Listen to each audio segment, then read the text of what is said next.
Welcome to a village of tyrants, ancient sweet shops, and overbearing women? Okay, maybe it's not quite that dramatic, but it is still pretty cool.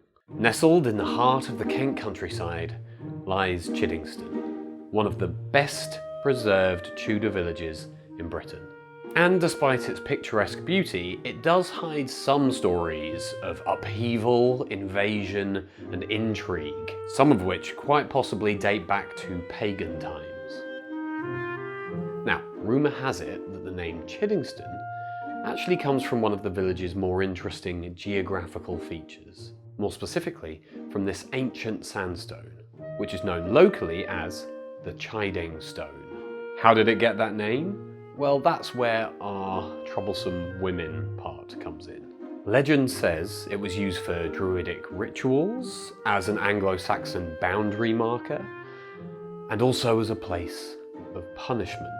More specifically, as a place to publicly shame, or chide, the village's overbearing wives and daughters. Now, as far as uses go, obviously for the modern day, that's more than slightly inappropriate. But it's more likely that it actually got its name from whoever the local Saxon leader was who founded the village. Their name probably being Chidder or Sidder. But back then, one would imagine, especially given the course of erosion over the years has probably made this stone a lot smaller than it used to be, that it was probably still an impressive landmark in the village. So there's almost no doubt it would have been used for various different public reasons. The earliest documented mention we have of Chiddingstone, or Chiddingstone, I'm not sure if that's the right pronunciation, if anybody knows the real pronunciation, tell me, but it dates back to the 12th century, and we obviously know it's been around for a lot longer than that, so this place is pretty old.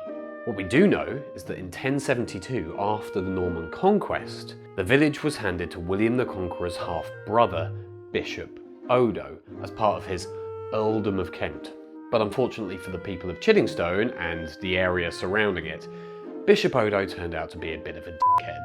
Known for his greed and tyranny, Bishop Odo's harsh rule led to such unpopularity that upon his departure, no one replaced him, and there hasn't been an Earl of Kent since then. Now, Chiddingstone is tiny, and the actual Tudor village part of Chiddingstone is so small that there's not a lot to see. But one of the standout things is the church, which is mentioned in the Domesday Book of 1086. And if you don't know what the Domesday Book is, it's pretty important. So important that I don't have time to go into it in this video, but I do have time to reel off this long, convoluted explanation of why it's important and why you should go and look it up. But I'm not going to do it here. But the church at Chiddingstone was mentioned in the Domesday Book, so we know it's been around since 1086 at the very least. Now, it's not necessarily this church that you can see today, and we're pretty sure that this is the 4th church that's been built on this site. Now, the Middle Ages were quite tumultuous, and despite its small size, Chiddingstone occasionally found itself brushing up against the edges of that chaos and disorder. In 1450, local men Roger Atwood and William Hunt joined Jack Cade's rebellion, which, if you don't know, was a revolt against the government of the time. Again, long story, not for this video. Though they were both arrested, they were eventually pardoned and went back to Chiddingstone to live a quiet life, which is not quite what can be said for Jack Cade.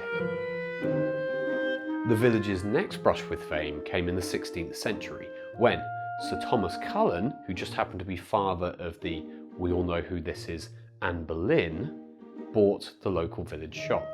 It was quite possible that this is where her family's rise in fortune began, only to be very swiftly cut short when Anne was executed by Henry VIII. In the centuries that followed, the Streatfeild family became the major landowners in Chiddingstone, their wealth being built on the local iron industry, providing munitions and materials for warships and local infrastructure. In 1584, the Streatfields purchased High Street House, a grand home in the centre of Chiddingstone, and the family lived there for a few hundred years before demolishing it to build the Chiddingstone castle we see today. Henry Streatfeild, who demolished High Street House, changed the village in more ways than one.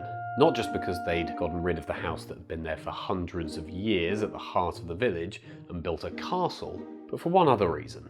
Not content with just having a bigger house, he built it to block the main road through Chiddingstone and forced anybody that wanted to come through Chiddingstone to take a detour around his house, gardens and lake.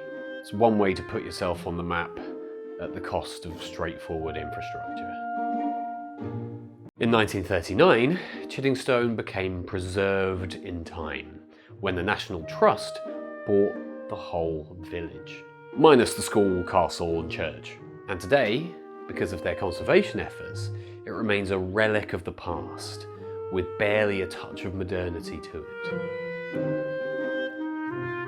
So, on our visit, we had lunch in the local cafe, we looked around the local shop, which is very cute, and we looked around the church as well. Everyone was incredibly welcoming. My daughter was offered free sweets in the shop, and I was offered free biscuits by the church, which is definitely a quick way to earn my praise.